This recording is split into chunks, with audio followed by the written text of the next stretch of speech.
এই প্রাচীর কোনো যেনতেন প্রাচীর নয়, দেখতে থাকুন কি প্রাচীর নিয়ে আমি কথা বলছি।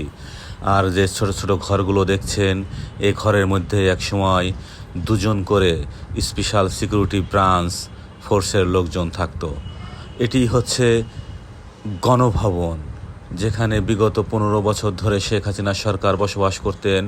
আহারে কি অবস্থা! গাছটি মনে হয় আজ থেকে 7 মাস আগে পড়ে গেছে, দেখার কেউ নেই। এটি হচ্ছে গণভবনের মূল গেট। এখানে অসংখ্য প্রশাসনের লোক 24 ঘন্টা পাহারারত থাকতেন, দেখে বোঝার উপায় নেই। আর এখন এই যে দেওয়ালগুলো দেখছেন, সম্ভবত 5ই আগস্টে ছাত্র জনতা বুলেট হয়ে এসে দেওয়ালগুলোকে ঝাঁঝরা করে দিয়ে গেছে। আমরা ক্ষমতার বড়াই আসলে না করি। এই যে চারিপাশটা দেখুন, সব জায়গাতেই এসএসএফের লোকজন পাহারারত থাকতো। কি কঠিন একটা অবস্থা ছিল এখানে। এদিকে তাকিয়ে থাকলে ভয় হতো, মনে হতো কে জানি কখন এসে ধরে বসবে, কেন তাকিয়েছিলাম। আসলে ক্ষমতা চিরস্থায়ী নয়, ক্ষমতার বড়াইও করতে নেই।